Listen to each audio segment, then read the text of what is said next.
To suppress or not to suppress? That's the question.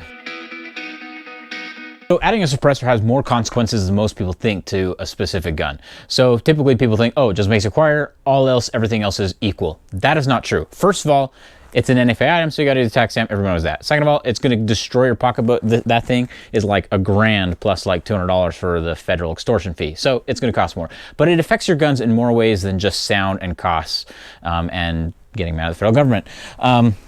It's gonna actually slow down your projectile. So any holdovers that you may have had are gonna be slightly tweaked. The velocity that you had when you're shooting your chronograph is also gonna be slightly less. And the reason it does that is normally you have supersonic gases falling directly behind your projectile that still give it a little bit of propellant as it comes out of the barrel. It's still being pushed a little bit by those. Once you get a suppressor, now you no longer have those supersonic gases falling nearly as much. They're getting caught in the suppressor and dissipating the sound, which is great, but it's also going to reduce your bullet velocity by just a little bit. I have a video comparing that here where I compared a couple different cartridges and stuff, including 22 long rifle, just to see how much it does reduce the velocity of the suppressor. This one does so much so on my Kel-Tec CP33, I can shoot the Walmart supersonic ammo out of the CP33, and it is supersonic out of it until I throw this can on there, and then it actually brings it below the sound barrier, which is awesome because then I can shoot the cheapo Walmart supersonic ammo subsonic in my Kel-Tec CP33 for super cheap. So it's actually kind of cool for that, but on a hunting rifle, it's kind of going to suck if you had everything tuned in with your suppressor. Okay, the second thing that it can do is actually can change your accuracy in addition to just reducing your projectile velocity. So people don't really think about it, but guns actually have harmonics. And if you ever taken a vibrations class as an engineer or an electrical engineer, where you take the signal, where you learn about signaling and aliasing and all that stuff. But your gun, when you shoot, by the way, you don't only have the kickback with that initial impulse, but you're going to have different harmonics of vibrations in your barrel. Typically, you're not really going to notice that. It's not going to be a big deal. Everything's going to be designed for bolt actions these days. Going to be sub MOA accuracy. Okay, you're good to go. You're not going to worry about that. But adding a suppressor can change the harmonics of your gun and the vibrations, and it can actually tweak your accuracy by a little bit.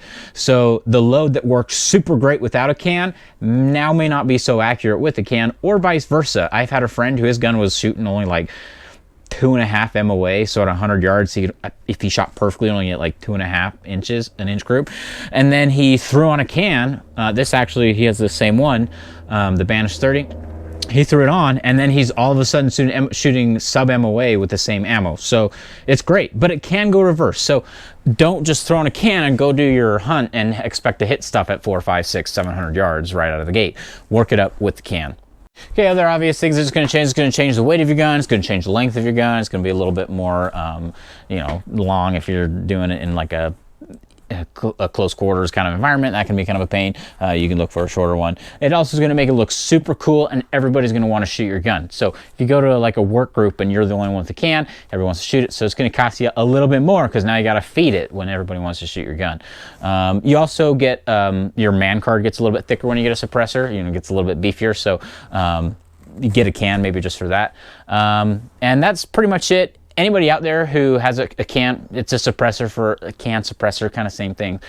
Can's kind of a slang term for all of you that didn't know that. But if any of you have a suppressor and you have other thoughts on how it can affect how your gun shoots, please put that in the comments section below.